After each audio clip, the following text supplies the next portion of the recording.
कि यूं तो हम सारे पलकों में पलते बच्चे हैं, पर आपको वो बेहद प्यारे जो दिल के सच्चे सच्चे हैं। आपके यूं तो हम सारे पलकों में पलते बच्चे हैं, पर आपको वो बेहद प्यारे जो दिल के सच्चे सच्चे हैं।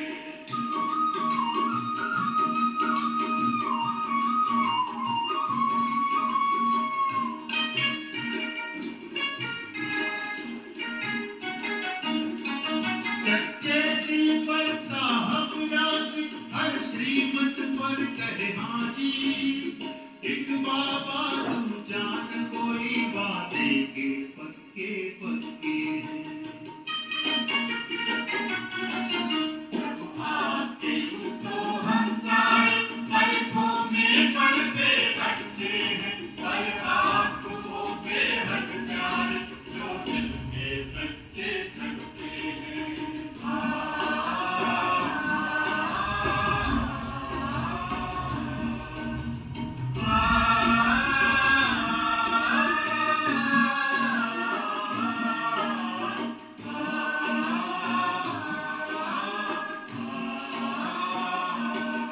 प्रभु सत्य है, शिव है, सुंदर है, सच पर प्रभु प्यार निरंतर है। सांच को कोई आँच नहीं, खुशियों में नाचते रहते हैं। प्रभु आपके यूं तो हम सारे पलकों में पलते बच्चे हैं, पर आपको वो बेहद प्यारे जो दिल के सच्चे सच्चे हैं।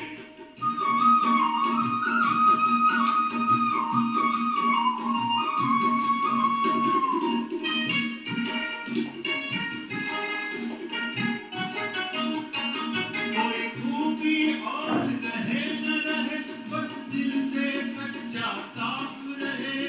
निर्मल निश्चल जीवन वाले प्रभु को लगते अच्छे हैं। प्रभु आपके यूं तो हम सारे पलकों में पलते बच्चे हैं, पर आपको वो बेहद प्यारे जो दिल के सच्चे सच्चे हैं, जो दिल के सच्चे सच्चे हैं, जो दिल के सच्चे सच्चे हैं। ओम शांति। ओम शांति।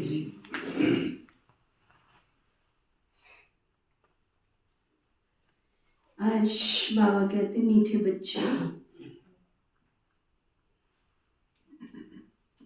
ज्ञान की तलवार में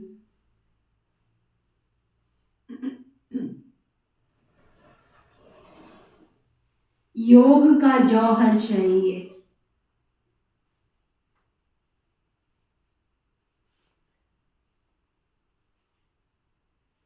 ज्ञान की तलवार में योग का, अगर ज्ञान करते हो, मुरली सुनते हो तो योग भी चाहिए, तब ही तुम्हारी विजय होगी।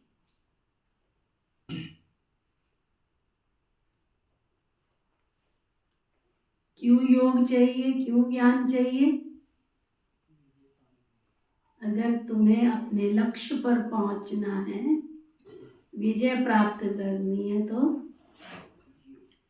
ज्ञान और योग चाहिए। ज्ञान में योग का जौहर है,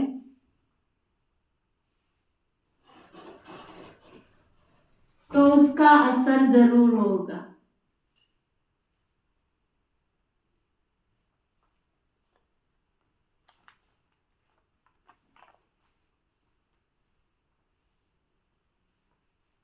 फिर बाबा पूछ रहे हैं, तुम खुदा के पैगंबर हो,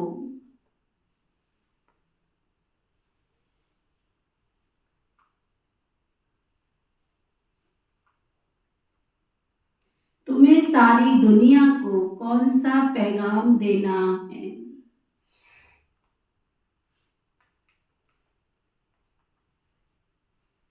कितना ऊंचा टाइटल दिया बाबा ने। कौन हो तुम? क्या करना है? कौन कौन पैगंबर है? हाथ उठा। पैगंबर हो। हमारा तत्क्षण प्रतिपल क्या होना चाहिए? एक अच्छी माँ होती है ना, तो वो क्या करती है? अच्छी माँ होती है तो क्या करती है? अपने बच्चे के भविष्य को संभालने के लिए उसकी पूरी देख रेख करती है। चाहे वो पक्षी हैं, चाहे पशु हैं, चाहे जानवर हैं।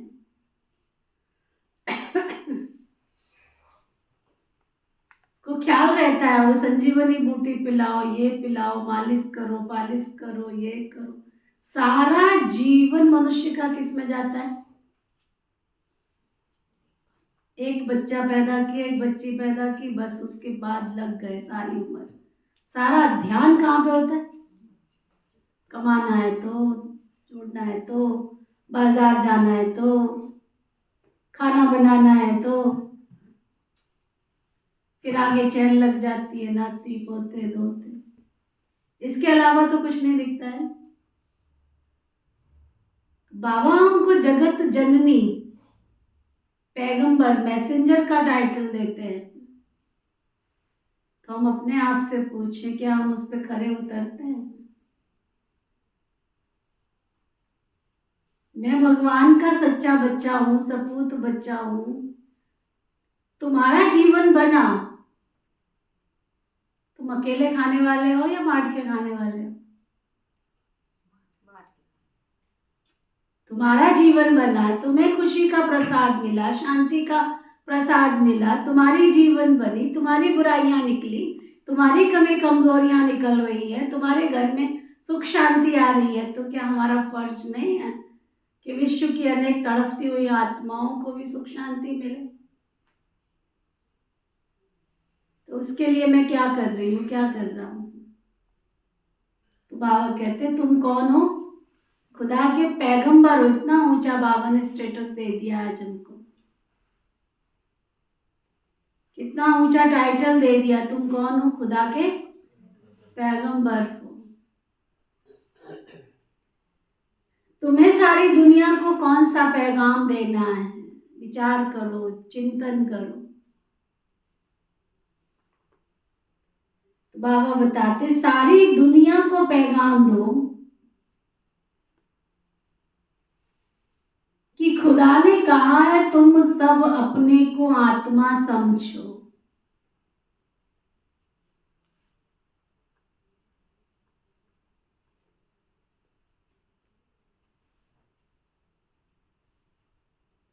देह अभिमान छोड़ो।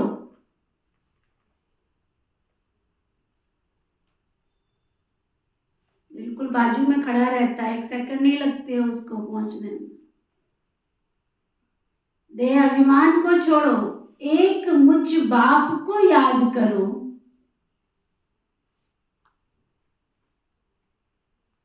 तो तुम्हारे सिर से पापों का बोझा उतर जाएगा।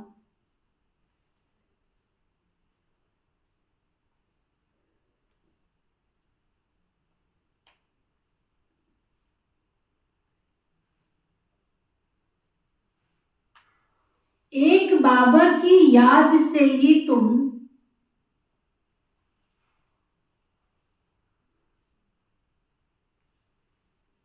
पावन बन जाएंगे।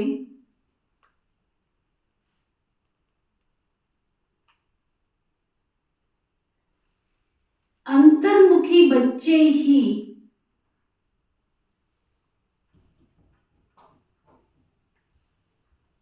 ऐसा पैगाम सभी को दे सकते हैं।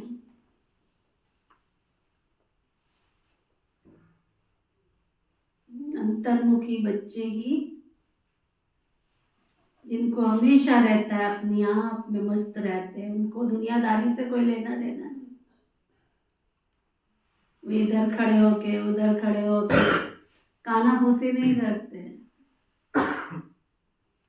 कई कानाफूसी नहीं करते हैं, परंतु सुनने की आदत बहुत होती है कि तुम क्या कर रहे हो। उनको देखने की आदत बहुत होती है, छुप छुप के इधर आजू बाजू खड़े होके सुनेंगे क्या बात कर रहे हैं, लेना देना नहीं है, परंतु सुनना है, ये भी एक आदत होती है। तो जो अंतर्मुखी बाबा ने निशानी बताई, अंतर्मुखी, जिसकी आंखें, जिसके कान, जिसका मुख,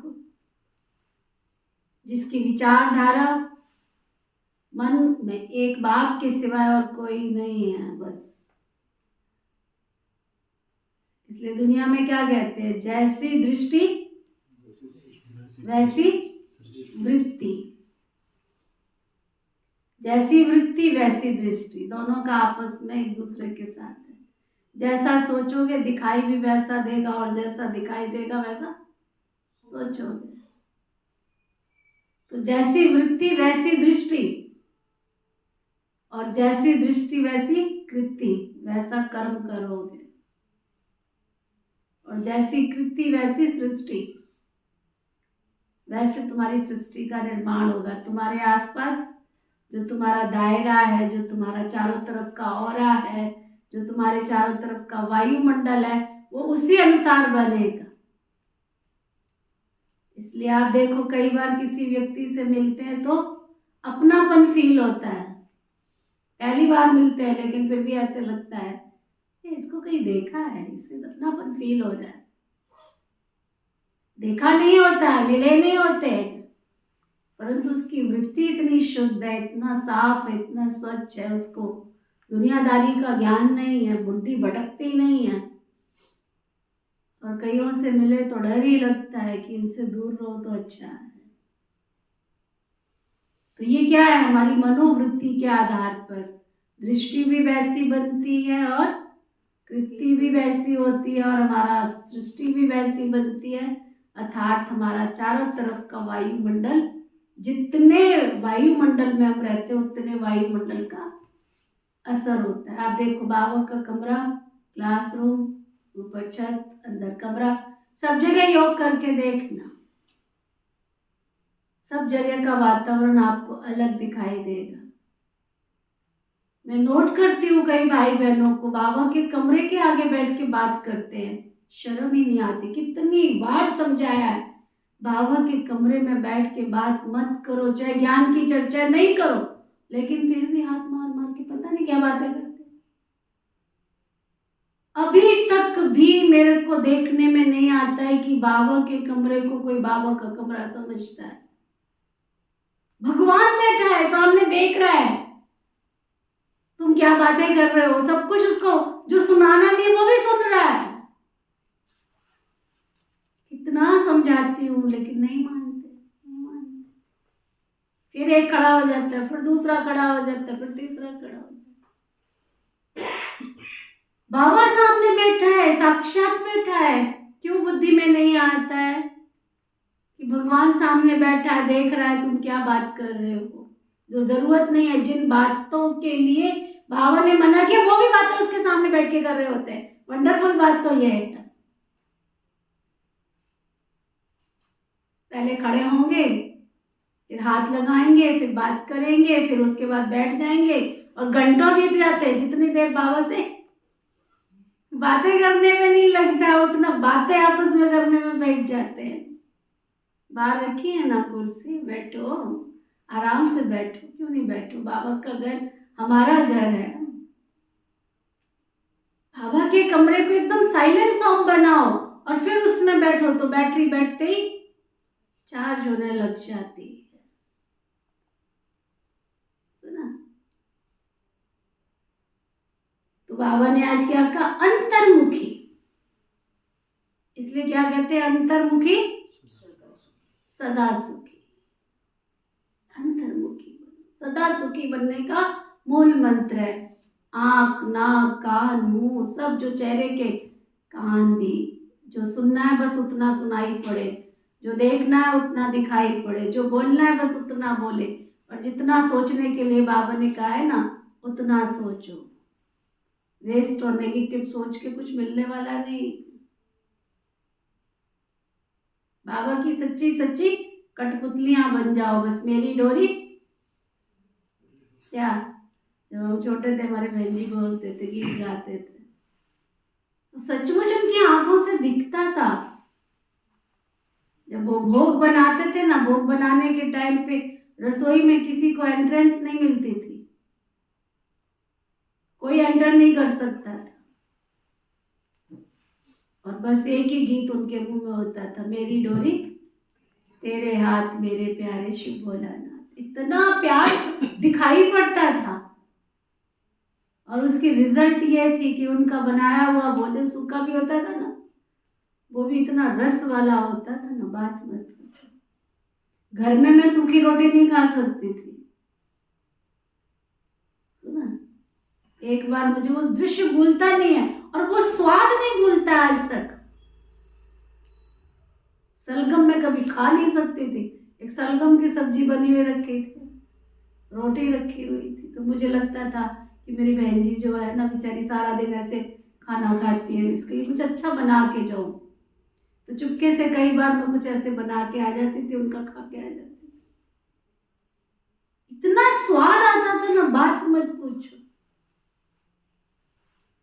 केवल किस लिए, अंदर क्या, मैं किसके लिए भोजन बना रही हूं, मेरी डोरी तेरे हाथ मेरा प्यारा शिव भोलानाथ। है ना? तो अंतर्मुखी का मतलब है जिसकी आंखें, जिसका मन, जिसकी वाणी, जिसका कर्म, उसमें एक बाबा के सिवाय और कुछ भी दिखाई न दे, वो बाबा की सच्ची सेवा कर सकते हैं। ओम शांति। बाबा ने समझाया है कि कोई भी मनुष्य मात्र, फिर चाहे दैवी गुण वाला हो या आसुरी गुण वाला हो, उनको भगवान नहीं कह सकते। ये तो बच्चे जानते हैं दैवी गुण वाले होते हैं सतयुग में, आसुरी गुण वाले होते हैं कलयुग में। इसलिए बाबा ने लिखत भी बनाई है कि दैवी गुण वाले हो या आसुरी गुण वाले हो। एक चित्र निकला था बाबा का, एक तरफ देवताओं का, एक तरफ असुरों का। चेक करो, असुरों के अवगुण ये होते हैं और देवताओं के गुण ये होते हैं।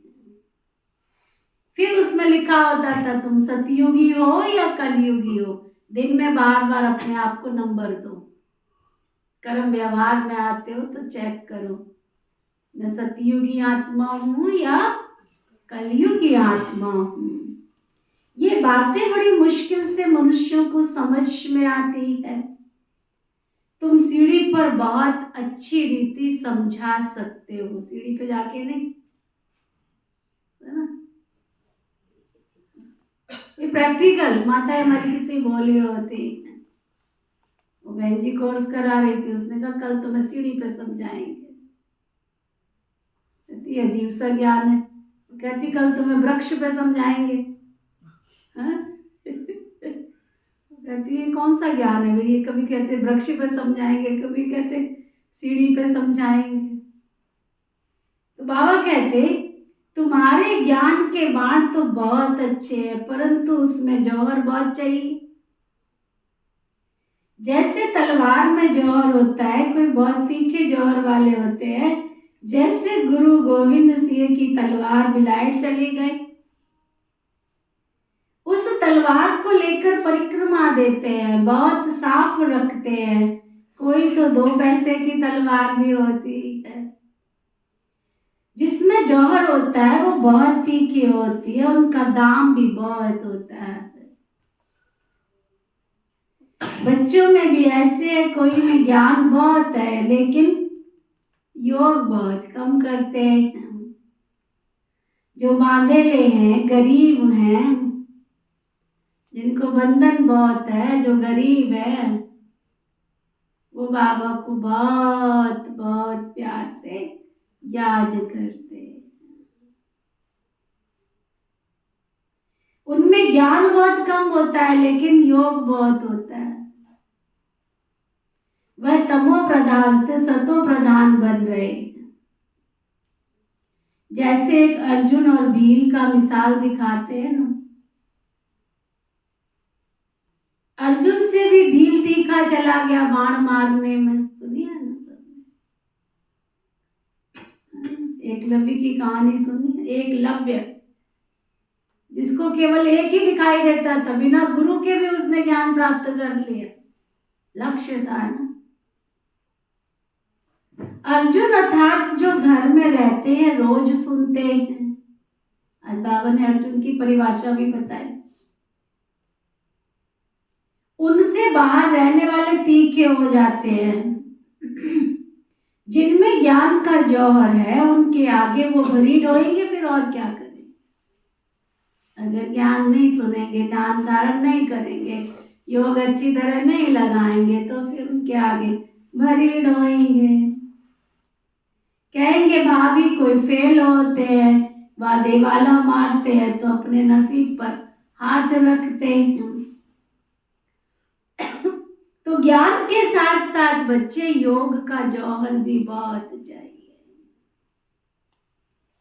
अगर योग नहीं है तो जैसे बाबा ने क्या टाइटल दिया होगा, ज्ञान तो बहुत सुनाते हैं, बातें तो बहुत अच्छी करते हैं, कईयों को बात करने की टैक्ट होती है ना? तो बाबा ने क्या कहा, क्या टाइटल दिया होगा? बाबा कहते वो जैसे कुक्कड़ ज्ञानी। कुक्कड़ ज्ञानी क्यों कहते हैं?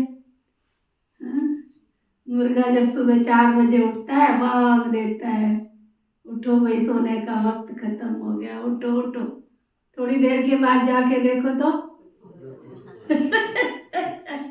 तो बाबा कहते कुक्कड़ ज्ञानी भी ज्ञान की बातें बहुत करते हैं, परंतु धारणा होती नहीं है।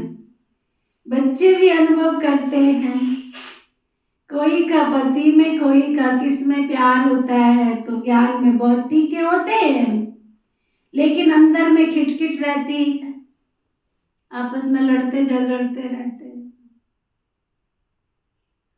भी नहीं एक दूसरे के बिना, लड़ते भी झगड़ते भी रहते हैं।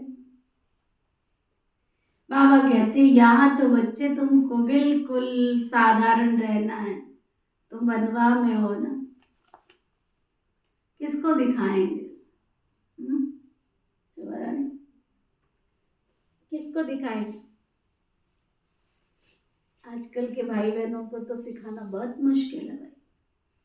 अपनी मन की वृत्तियां चाहिए, जो बुद्धि जाए ना मेरी खाने में पीने में। खाने के लिए नहीं जी रहा हूं मैं, जीने के लिए खा रहा हूं। अगर ये नहीं सीखा तो क्या होगा? एक दिन तुम नहीं मानोगे तो तुम्हारा शरीर नॉट अलाउड कर देगा, अंदर मत डालो, डालोगे तो पहुंच लेगा अंदर से ना। खाने के लिए नहीं जीना है, जीने के लिए खाना है। दिखाने के लिए नहीं पहनना है, परंतु शरीर ढकने के लिए पहनना है। तो ढकने के लिए कितना कपड़ा चाहिए? कैसा कपड़ा चाहिए? बाबा ने ये भी नहीं कहा तुम फटा पहन के घूमते रहो, रॉयल्टी से रहो। पर मेरे ऊपर किसी चीज के कारण किसी की गलत दृष्टि चली जाए, बुरी दृष्टि चली जाए, विकारी दृष्टि चली जाए, तो पापी वो नहीं है। जिसके कारण दृष्टि वृत्ति खराब हुई वो पापी बन जाता है। तो वो बाबा कहते हैं यहाँ तुमको क्या है? बिल्कुल साधारण रहना है। सब कुछ देखते हुए जैसे कुछ दिखाई ही नहीं देवे, है ऐसा जिसका पुरुषार्थ है वो हाथ उठाओ। जहां नहीं देखना वहां भी देख रहे हैं, जहां खड़ा नहीं होना वहां भी खड़े हो रहे हैं। बाबा कहते हैं ऐसा हो कि सब कुछ देखते हुए भी दिखाई ना दे। एक बाबा से सच्ची प्रीत हो, तब तो गाया जाता है ना, कम काढ़े हथियार दे, हाथों से कार्य करो और मन से, दिल से प्रभु को याद करो। ऑफिस में काम करते हुए भी बुद्धि में याद रहे कि मैं कौन हूं? मैं आत्मा हूं। बाबा ने फरमान किया है कि मुझे याद करते रहो। भक्ति मार्ग में भी काम काज करते कोई न कोई इष्ट देवता को याद करते रहते। बहुत ऐसी भोली भाली अभी भी मिलेंगी आपको, गांव की ऐसी ऐसी जो बिल्कुल ऐसे इलाके में रहती है जो दिन दुनिया से उनको खबर नहीं है, अभी भी वो भगवान की याद में रहती है। पानी पिएंगी तो कहेंगे पानी परमेश्वर का, रोटी खाएंगे तो रोटी राम की, सब्जी खाएंगे तो कहेंगे सब्जी सावल सा की। अभी भी है, पापड़ खाएंगे तो पापड़ परमात्मा का। हर संकल्प में परमात्मा दिखाई देता है ना, शुक्रिया करते रहते हैं। वह तो पत्थर का बुत है, उनमें आत्मा तो है ही नहीं था। मैं राजस्थान में थी, वहां पर हमारे बाबा के एक बच्चे थे जो पहले देवी के भगत थे। बहुत इष्ट था उनको, देवी के इष्ट, जिसको मानते आशापुरी माता के इष्ट, उनकी देवी थी। एक बार जब मैं उनके साथ गई, वो 14 आती है महीने 14, वो हर 14 को देवी के मंदिर में जाते थे जो मैंने स्नान। इतनी भावना से, इतनी श्रद्धा से, इतने प्यार से, सचमुच मुझे देख के लगता था कि इनको तो केवल भगवान दिखाया, हमको तो भगवान पता है ना, ये तो पत्थर की मूर्ति है ना, हमको पता है ना ये पत्थर की मूर्ति है। कह के देखो उनके सामने ये पत्थर की मूर्ति। उन्होंने अपना बहुत बड़ा वो बना रखा था, यहाँ पता नहीं क्या बोलते हैं, धर्मशाला टाइप उन्होंने उसको बोलते थे। पूरा अच्छी तरह से बगीचा, पूरा देवी का मंदिर अपने उसमें बना रखा था, गेस्ट हाउस भी बना रखा था, बहुत सुंदर वातावरण। देखती थी उनके लिए पूरा उनकी ड्रेस, उनका श्रृंगार पूरा सामान लेके जाते थे। और उस मंदिर में किसी को प्रवेश करना वर्जित, कोई नहीं जा सकता था, लेकिन उनको जाने देते थे, पूरा श्रृंगार करके आते थे। देखते थे प्यार से। जब पहली मुलाकात हुई तो उनको इससे नीति से देवी का साक्षात्कार हुआ। उस दिन से वो देवी मानते थे, पैर धो के पानी पीते थे। मैं बहुत मना करती थी, लेकिन कहते थे मुझे देवी स्वरूप दिखाई देता है। बहुत बहुत ज्यादा भक्ति जिसको कहते हैं, तब बाबा ऐसे भक्तों को याद करते हैं। जाकी रही भावना जैसी, जिन देखी तिन मूरत ऐसी। तो बाबा कहते उनमें आत्मा नहीं है, फिर भी कितनी श्रद्धा से, कितने प्यार से, कितनी भावना से याद करते, कितनी श्रद्धा से, कितनी भावना से, कितने प्यार से याद करते। लक्ष्मी नारायण भी पूजे जाते, वह भी पत्थर की मूर्ति है ना। बोलो इनकी आत्मा कहाँ है? अब तुम समझते हो, जरूर कोई ना कोई नाम रूप में होगी। अब तुम फिर योग बल से पावन देवता बन रहे हो। एम ऑब्जेक्ट भी है। दूसरी बात बाप समझाते हैं, ज्ञान सागर और ज्ञान गंगाएं इस पुरुषोत्तम संगम युग पर ही होते हैं,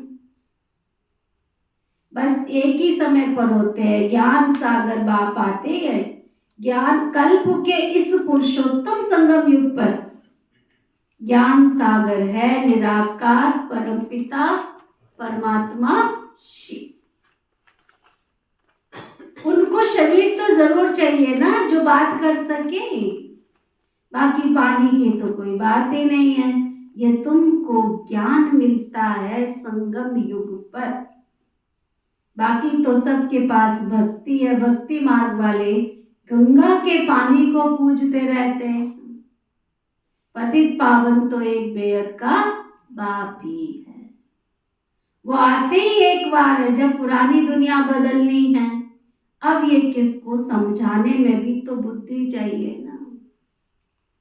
एकांत में विचार सागर मंथन करना पड़े। यहाँ मुरली सुन के जाते हो, इससे कोई जीवन परिवर्तन नहीं होगा। घर में भी बैठ के जो बाबा ने कहा उसका चिंतन करोगे तो बाबा कहते हैं शक्ति आएगी। क्या लिखे जो मनुष्य समझ जाए कि ज्ञान सागर परमपिता परमात्मा एक शिव ही है। वह जब आते हैं तो उनके बच्चे जो ब्रह्मा कुमार कुमारियां बनते हैं, वह ज्ञान धारण कर फिर ज्ञान गंगाएं बनते हैं। अनेक गंगाएं ज्ञान गंगाएं हैं जो ज्ञान सुनाते रहते हैं, वो ही सदगति कर सकते हैं। पानी में स्नान करने से कोई पावन बन नहीं सकते। ज्ञान होता ही संगम पर है। ये समझाने की युक्ति चाहिए। बड़ा अंतर्मुखी बहुत अंतर्मुखी बनना पड़े। शरीर का भान छोड़कर अपने को आत्मा समझना है। इस समय कहेंगे हम पुरुषार्थी हैं। याद करते करते जब पाप खत्म हो जाएंगे ना, तो लड़ाई शुरू हो जाएगी। जब तक सबको पैगाम मिल जाए, पैगाम अथवा मैसेज तो शिव बाबा ही देते हैं ना। खुदा को पैगंबर कहते हैं ना। तुम सबको ये पैगाम पहुंचाते हो कि अपने को आत्मा समझ परमपिता परमात्मा के साथ योग लगाओ। तो बाप प्रतिज्ञा करते हैं कि तुम्हारे जन्म जन्मांतर के पाप कट जाएंगे। देखो, तुम प्रतिज्ञा करके भी निभाते नहीं हो, आज करते हो कल तोड़ देते हो। लेकिन ये भगवान की प्रतिज्ञा है कि तुम मुझे याद करोगे, तुम धारणा मूर्त बनोगे, तो मैं तुम्हें सभी पापों से मुक्त कर तुम्हें स्वर्ग में ले जाऊंगा। ये तो बाप ब्रह्मा मुख से बैठकर समझाते हैं। पानी की गंगा तुमको क्या समझाएगी। बेहद का बाप बेहद के बच्चों को समझाते हैं, तुम सतयुग में कितने सुखी और कितने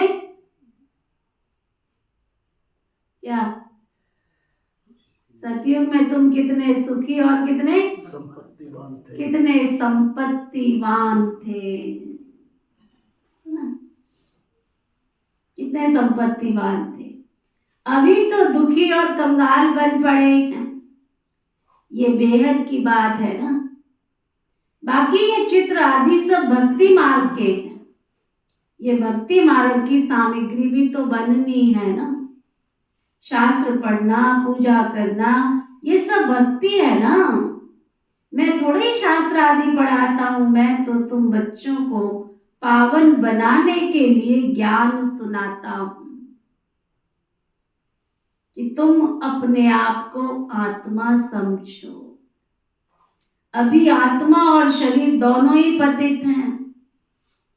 अब बेहद का बाप आकर के समझाते हैं, ये ज्ञान सुनाते हैं कि बच्चे तुम अपने को आत्मा समझो तो तुम देवता बन जाएंगे।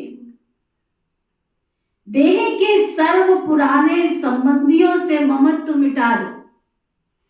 गाते भी है ना, हे ईश्वर जब आप आएंगे तो हम और किसी की नहीं सुनेंगे।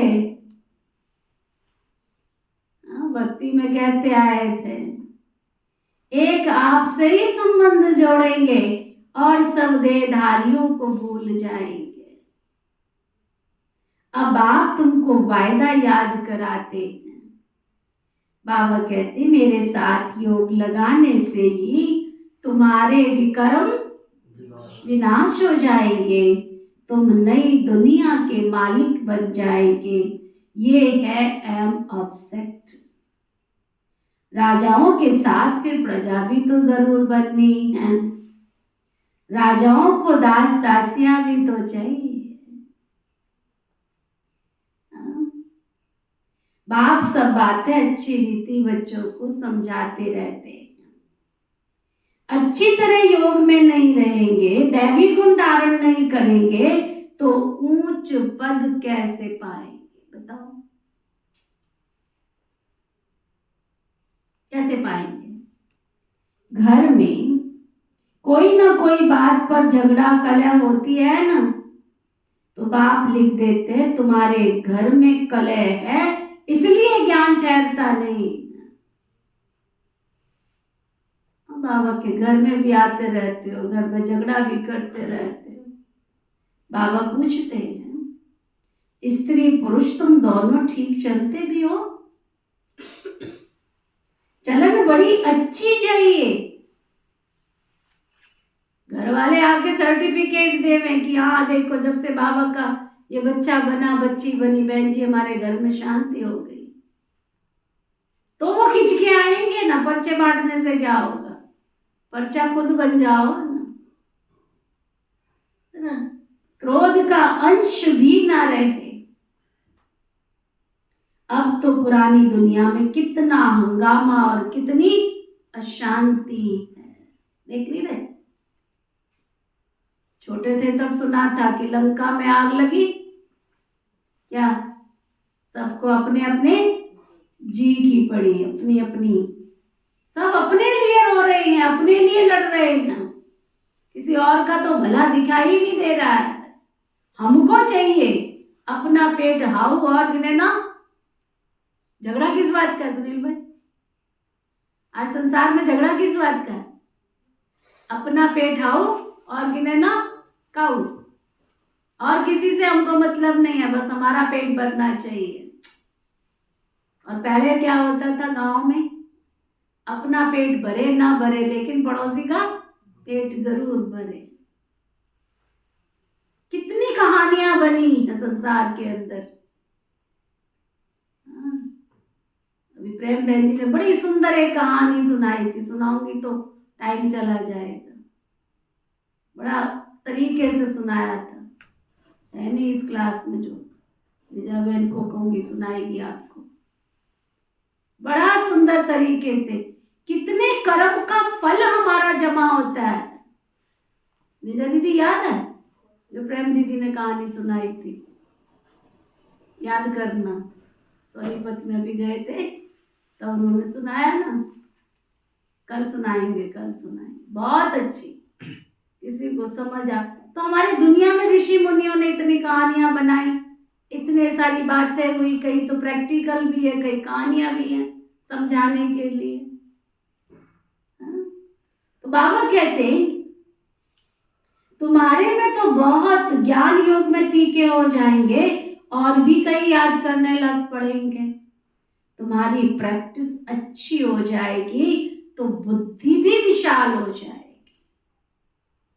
बाबा को छोटे चित्र इतने पसंद नहीं आते हैं, सब बड़े बड़े चित्रों। आप पुराने सेंटर पर जाओ, जितना इतना बड़ा एक चित्र है ना, इतना बड़ा लक्ष्मी नारायण का। आप अम्बाला में देखा है ना, अम्बाला का आश्रम? किस किस ने देखा है अम्बाला का आश्रम? बड़े बड़े चित्र देखे हैं वहां?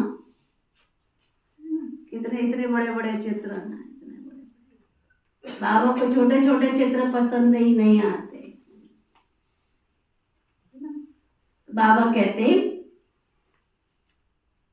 दूर से ही किसी की दृष्टि चली जाए, अच्छे अच्छे चित्र बनाओ जो बिल्कुल खराब ना हो, ना। सीढ़ी भी बहुत बड़ी बड़ी बनाकर ऐसी जगह रखो जो सबकी नजर पड़ जाए। सीढ़ी सीट पर ही रंग आदि ऐसा मजबूत हो जो पानी व धूप में खराब ना हो। मुख्य स्थानों पर रख दो, या कहाँ एग्जीबिशन होती है तो मुख्य बड़े 2-3 चित्र काफी।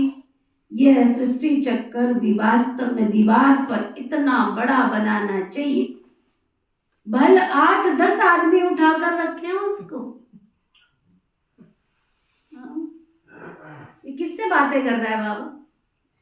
किससे बातें कर रहा है? कौन से बच्चों से?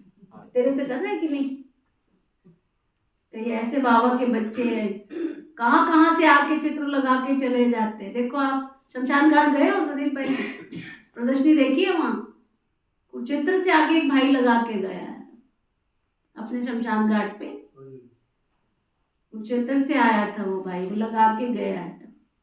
एक बार इतने सारे होर्डिंग्स लगे हुए थे शाहबाद में, मैं कहीं से आ रही थी, मैंने देखा ये होर्डिंग किसने लगाए हैं, पूरा शहर उसने होर्डिंग से भर रखा था। वो भी कोई कुरुक्षेत्र का भाई था, खुद आकर के लगा के गया, गीता जयंती, शिव जयंती, सच्ची गीता जयंती, पूरा उसमें। और कोई उसका नीचे नाम नहीं, कोई वो क्या बोलते हैं उसको, कोई स्पॉन्सरशिप नहीं, कुछ भी नहीं, और कोई सेंटर का नाम नहीं, सिर्फ प्रजापिता ब्रह्मा कुमारी सूर्य विश्वविद्यालय के सौजन्य से। एक बार पर्चे भी तो बांट के गए थे। हाँ, फिर एक बार पर्चे पूरे उड़ा के अंदर बांट के गए, पूरे पूरे शाहबाद के अंदर। कौन बांट के गया? कहते वो कुरुक्षेत्र वाला था। कुरुक्षेत्र वालों की बुद्धि खुल सकती, तुम्हारे शाहबाद वालों की हमने नहीं करना, हमारे में तो ऐसे नहीं तो वैसे नहीं। तो किसका संदेश देने की बाबा बात कर रहा है? कौन सी बात कर रहा है? क्या शोभा रानी? ऐसे नहीं है, जैसे कोई तिथि तारीख होती है ना, कोई जन्मदिन होता है, कोई कुछ होता है, कोई कुछ होता है, कोई मनसा नहीं होती है, कोई मंस दिया जाती है तो कर लेंगे हमने, जैसे मनसा, अरे मनसा थोड़ी की हमने, ये तो खुशी है हमारा, परमात्मा में उसका संदेश देना है, घर जाना है, दुनिया बदलने वाली है, नई उमंग, नया जोश, नई तरंग। और जिसके जीवन में क्या बोलते हैं, ना कोई उमंग है ना कोई तरंग है, उसका जीवन हमारी कटी पतंग थोड़ी है, हमारी तो पतंग, क्या वो गीत है ना एक पतंग वाला है, सतगुरु मैं तेरी पतंग, वो पतंग बन के बाबा का नाम वाला करो, है ना। कोई भी दूर से देखे तो एकदम क्लियर मालूम पड़ जाए, सतयुग में तो इतने धर्म होते नहीं है, वह तो आते ही बाद में, पहले तो स्वर्ग में बहुत थोड़े से मनुष्य होते हैं, अब स्वर्ग है या नरक, तुम इस पर बहुत अच्छी तरह समझा सकते हो। जो भी आए उनको समझाते रहो, बड़े बड़े चित्र हो, कैसे पांडवों के बड़े बड़े बुत बनाते हैं, तुम भी पांडव हो ना। शिव बाबा तो संगम पर पढ़ाते, वो श्री कृष्ण है सतयुग का फर्स्ट प्रिंस, तुम समझाते समझाते अपनी राजधानी स्थापन कर लेते हो। कोई तो पढ़ते पढ़ते पढ़ाई छोड़ देते, स्कूल में भी कोई नहीं पढ़ सकते हैं तो क्या होता है, छोड़ देते हैं पढ़ाई। यहाँ भी बहुत ऐसे हैं जिन्होंने पढ़ाई को छोड़ दिया है ना। फिर वह स्वर्ग में तो आएंगे नहीं, आएंगे क्या? बाबा पूछ रहे, पढ़ाई छोड़ के चलेंगे फिर आएंगे स्वर्ग में? आएंगे स्वर्ग में? अरे मैं विश्व का मालिक, मेरे से कोई दो अक्षर भी सुने तो भी स्वर्ग में जरूर आएंगे। आगे चलकर ढेर सुनेंगे, ये राजधानी स्थापन हो रही है, कलप को पहले मिसल। बच्चे समझते हैं हमने अनेक बार राज्य लिया है फिर गवाया है, हीरे जैसा था फिर कौड़ी जैसे बने हैं। भारत हीरे मिसल था फिर क्या हुआ? भारत तो वही होगा ना। इस संगम को पुरुषोत्तम युग कहा जाता है। उत्तम से उत्तम पुरुष भी हैं, बाकी सब कनिष्ठ हैं, जो पूज्य थे वही फिर पुजारी बने हैं। 84 जन्म लेते हैं, वह शरीर भी खत्म हो गए, आत्मा भी तमो प्रधान हो गई। जब सतो प्रधान है तब तो पूजते नहीं है, चैतन्य में है ना।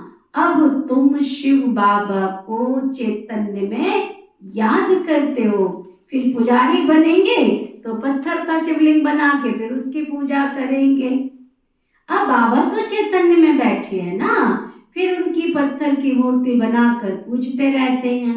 रावण राज्य में भक्ति शुरू होती है, आत्माएं वो ही हैं, भिन्न भिन्न शरीर धारण करती आई है। नीचे गिरने से भक्ति शुरू होती है, बाबा फिर आकर ज्ञान देते हैं तो दिन शुरू हो जाता है।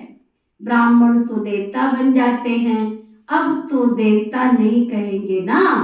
ब्रह्मा तो सतयुग में होता नहीं है, यहाँ ब्रह्मा तपस्या कर रहे हैं, मनुष्य है ना। शिव बाबा को शिव ही कहा जाता है, इनमें तो शिव बाबा कहेंगे ना, दूसरा कोई नाम नहीं रखा जाता। इनमें शिव बाबा आते हैं, वो ज्ञान का सागर है, इस ब्रह्मा तन के द्वारा ही ज्ञान देते हैं। तो चित्र आदि भी बड़ी समझ से बनाने चाहिए ना, और बहुत युक्ति से बनाए हैं। इसमें लिखत ही काम में आती है। पतित पावन पानी का सागर है या पानी की नदियां, और ज्ञान का सागर उनसे निकली हुई ज्ञान गंगाएं। तुम ब्रह्मा कुमार कुमारियां हो। इनको ही बाबा ज्ञान देते हैं ना। कितनी गहरी बात बाबा बता ना।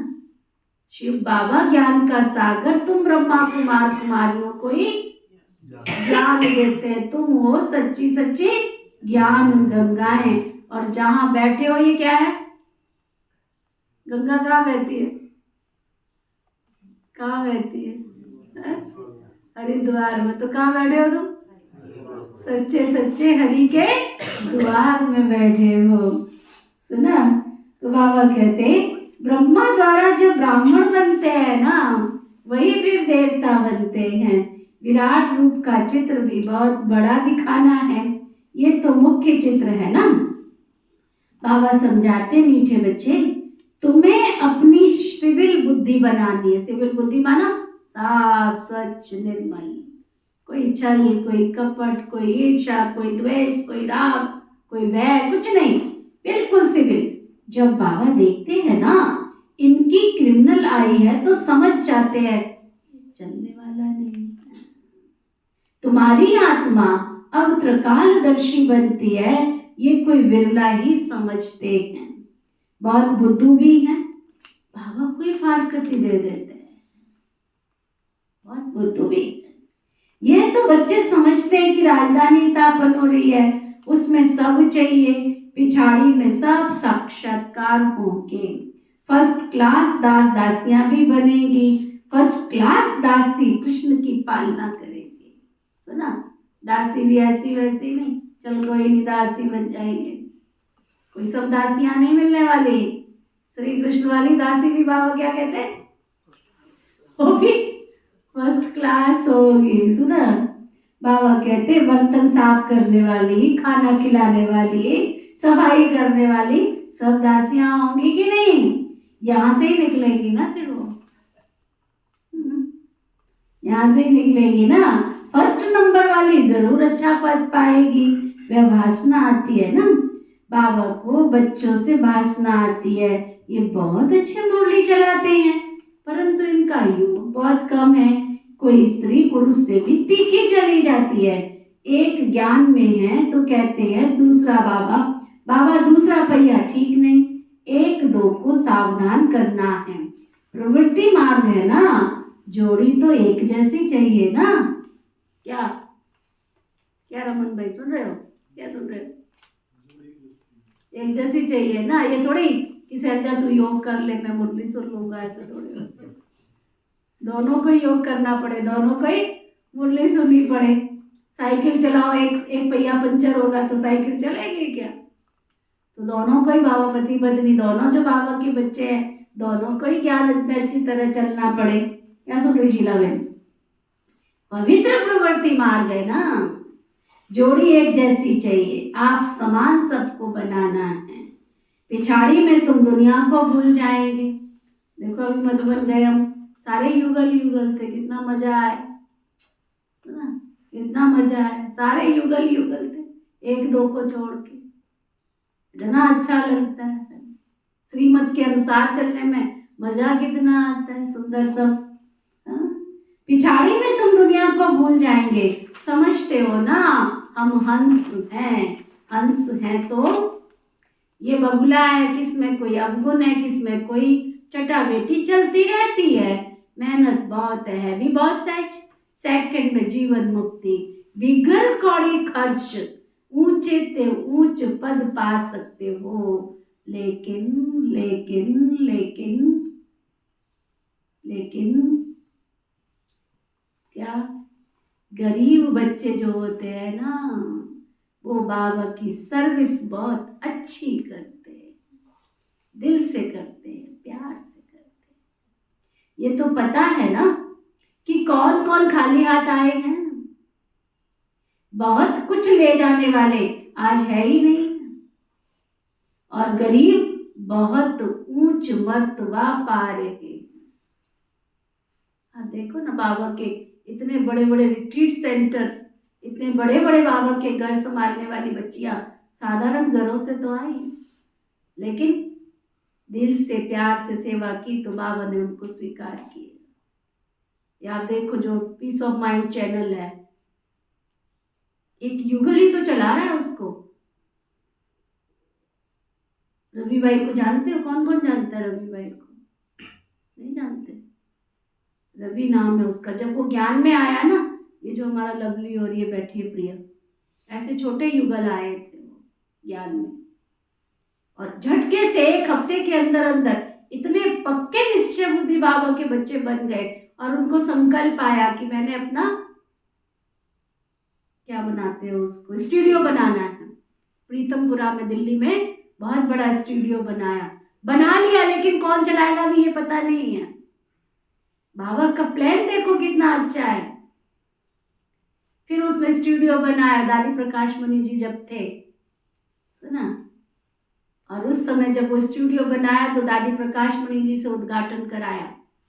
क्या सेवाएं होनी है पता नहीं है, प्लानिंग कुछ नहीं है, स्टूडियो बनाना है। उसके बाद ये शिवानी बहन ज्ञान में निकली। उससे पहले पहले तो कुछ ना कुछ थोड़ी सी सेवाएं शुरू की।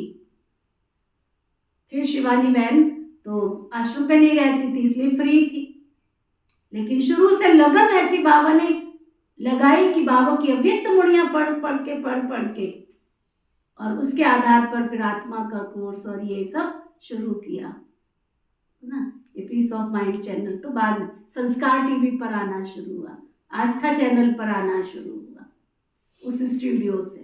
फिर ये पीस ऑफ माइंड चैनल तो बहुत बाद में आया, है ना। ऐसे ऐसे बाबा के बच्चे, फिर उसका पूरा परिवार ज्ञान में चला, और बड़ी लंबी स्टोरी है। उसके बच्चों को कोई उठा के ले गया, एक बेटा एक बेटी है उसके पास में। नहीं, ये रवि भाई की बात कर रही। उसके बच्चे को कोई उठा के ले गया। पीस ऑफ माइंड पे आपने देखा होगा, छोटा बच्चा एक छोटी बच्ची योग कराते रहते, वो उसके बच्चे, रवि के बच्चे, है ना। कोई उठा के ले गया, और वो क्या बोलते नहीं है, क्या किडनैप करके ले गया, लेकिन किसी को शोर नहीं मचाया, किसी को भी शोर नहीं मचाया। सीधा दीदी के पास आया, आशा दीदी के पास आया, क्योंकि आशा दीदी के साथ कनेक्शन है ना उनका, और आकर के दीदी को बताया, दीदी ये बात है, इतनी फिरौती मांगी है उसने, और ऐसे करके लेके गए। बोला कोई नहीं, शांति से बैठो। और पूरे परिवार ने बैठ करके पूरा योग किया, पूरी रात योग किया। दीदियां भी बैठी उस योग में, कोई पुलिस में कंप्लेंट नहीं करी, कुछ भी नहीं किया, एकदम धीरज और शांति से, प्यार से सब परिवार ने बैठ करके योग किया। और सुबह 5 बजे उसका बच्चा खुद घर में आ गया। ये किसकी कमाल है? तुम कुछ करोगे तो तुम्हें कुछ भगवान देगा ना। देते रहो, कोर्ट कचहरियों में भरते रहो पैसा, तुम ईश्वर अर्थ लगाओगे तो ईश्वर तुमको सब कुछ समय पर आकर के मदद करेगा ना। फिर उसका दूसरा बड़ा भाई ज्ञान में चला, पूरा परिवार अब तो ज्ञान में चलता है, पूरा परिवार। और आज पीस ऑफ माइंड चैनल संसार का एक ऐसा चैनल बन गया जिसमें कितने बाबा के बच्चे बन के तैयार हुए, है ना। तब बाबा कहते हैं बहुत कुछ ले आने वाले आज है नहीं है, गरीब बहुत उच्च मर्तबा पा रहे हैं। बहुत बाबा के बच्चे हैं जो बाबा के घर में आकर बाबा को जानकर, मानकर, पहचान कर बाबा की दिल से, स्नेह से, प्यार से सेवा कर रहे हैं। अच्छा, मीठे मीठे सीखी लदे बच्चों प्रति माता पिता बाप दादा का याद प्यार और गुड मॉर्निंग। रूहानी बाप की रूहानी बच्चों को नमस्ते। हम सब रूहानी बच्चों की रूहानी बाप दादा को दिल व जान सिखवा प्रेम से नमस्ते नमस्ते नमस्ते जी। धारणा के लिए मुख्य सार, ज्ञान तलवार में याद का जौहर भरने के लिए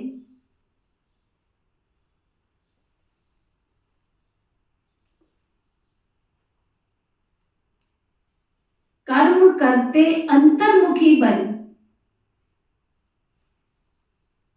अभ्यास करना।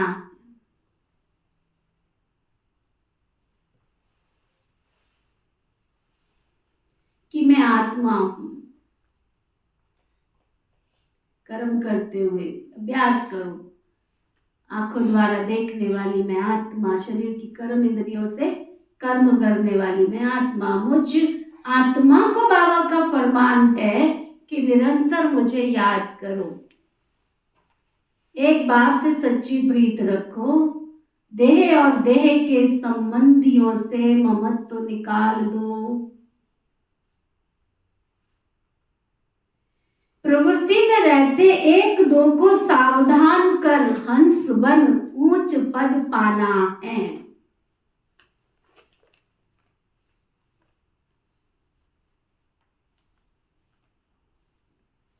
क्रोध का अंश भी निकाल देना है। सुना? क्रोध का अंश भी निकाल देना है, अपनी सिविल बुद्धि बनानी। वरदान सतगुरु प्यारे बाबा का वरदान, साक्षी हो कर्म इंद्रियों से कर्म कराने वाले, कर्तापन के भान से मुक्त अशरीरी भव।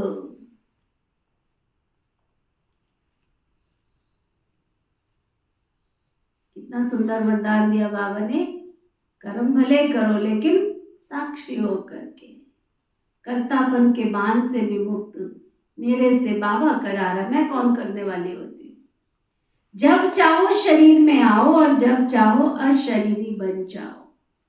कोई कर्म करना है तो कर्म इंद्रियों का आधार लो, लेकिन आधार लेने वाली मैं आत्मा हूं ये ना भूले। भूल करने वाली नहीं, भूला बाबा कहते ये नहीं भूले, करने वाली नहीं कराने वाली हूं। जैसे दूसरों से काम कराते हो ना, ऐसे उस समय अपने आप को क्या समझो, इस शरीर से मैं काम कराने वाली आत्मा हूं। कर्म इंद्रियों से कर्म कराओ तो कर्तापन के भान से मुक्त अशरीरी बन जाएंगे। कर्म के बीच में 1-2 मिनट अशरीरी हो जाओ, डेड साइलेंस। एकदम देह भी याद ना आवे और देहधारी भी याद ना आवे, ऐसा अभ्यास करो। तब लास्ट में बाबा की बहुत मदद मिलेगी। स्लोगन, विश्व राजन बनना है तो विश्व को सकाश देने वाले बनो। विश्व राजन बनना है तो विश्व को सकाश देने वाले बनो। आज का अव्यक्ति इशारा, 1-2 का मुख मीठा कराने के साथ आपका मुखड़ा भी तो मीठा हो। आपके पास इतनी मधुरता जमा हो जो बांटो तो भरपूर रहो, और इस खजाने को जितना बांटेंगे उतना बढ़ेगा, कम नहीं होगा। अगर कोई ज्ञान सुनने वाला नहीं है तो मीठी दृष्टि देकर, शक्तिशाली दृष्टि देकर उसको बाबा का परिचय दे। ओम शांति।